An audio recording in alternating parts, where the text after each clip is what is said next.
Hello everyone. Welcome to the Science Info channel. Guys, do you know what messages have we sent to the aliens? Before we get started, make sure to like and share this video. Smash the subscribe button and click the notification bell. These messages might just be shots in the dark. In the early 19th century, Austrian astronomer Joseph Johann Von Littrow earnestly proposed that humans dig trenches configured in vast geometric patterns in the Sahara Desert, fill them with kerosene and light them ablaze. The idea was to send a clear message to alien civilizations living elsewhere in the solar system: we are here. Von Littrow never saw his idea come to fruition. Still, long after he proposed his ambitious plan, we haven't stopped our attempts to contact extraterrestrial life. So, what messages have we sent to aliens? Radio actualized the quest to declare Earth's existence. In 1962, Soviet scientists aimed a radio transmitter at Venus and saluted the planet in Morse code. This introduction, the first of its kind, included 3 words: Mir, Russian for peace or world, Lenin, and SSSR, the Latin alphabet acronym for the Cyrillic name of the Soviet Union. The message was considered largely symbolic, according to a 2018 article published in the International Journal of Astrobiology. More than anything, it was a test run for a brand new planetary radar, a technology that sends radio waves into space, with the primary goal of observing and mapping objects in the solar system. In terms of distance, the next attempt to reach ET was far more ambitious.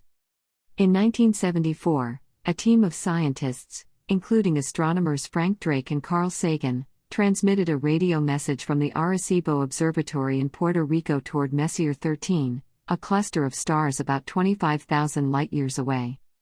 The image, sent in binary code, depicted a human stick figure, a double-helix DNA structure, a model of a carbon atom, and a diagram of a telescope. The Arecibo message tried to give a snapshot of who we are as human beings in the language of math and science. Douglas Vakoch, a psychologist and the president of Messaging Extraterrestrial Intelligence, METI, International, told. The Arecibo message was, quite literally, a shot in the dark. It will take around 25,000 light-years to reach Messier 13, at which point, the star cluster will have moved, according to the Cornell University Department of Astronomy.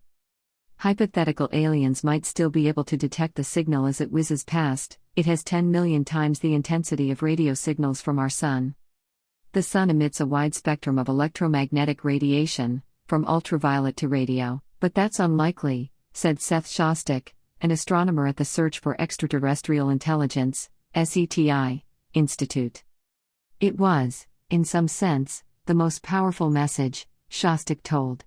It's like a giant billboard on U.S. Interstate I-5, but it's off in a field somewhere. More recently, radio has been used to transmit everything from art to advertisements.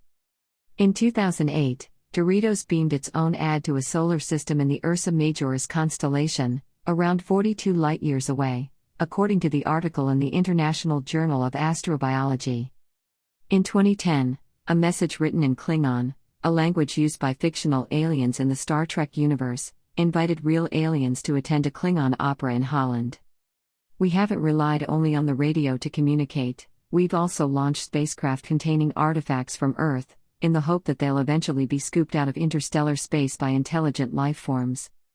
Voyagers 1 and 2 were launched in 1977 to explore the outer reaches of our solar system and interstellar space. Each carries a golden record containing music, ambient sounds from Earth, and 116 images of our planet and solar system. The Voyager spacecraft are still chugging through interstellar space, waiting to be discovered. But the chances of that happening? 0, said Sheri Wells-Jensen, a linguist at Bowling Green State University in Ohio who specializes in extraterrestrial intelligence. It was just a beautiful and poetic, lovely, brave attempt that really did sum up kind of the best of us, even if it's pointless in terms of actually communicating, Wells-Jensen told. Experts agree that the likelihood that any of these attempts will reach alien civilizations is low. That outcome depends, of course, on whether there is alien life in our star system. But that life in question would also have to be listening closely for radio signals and understand enough about math and science to interpret our messages. Finally, the messages we've sent tend to assume that these aliens sense the universe in the same way we do, with hearing and vision. But that doesn't mean all of these messages are pointless. We're looking. Why wouldn't they be looking? Wells-Jensen told. And if our messages are unintelligible to these hypothetical beings?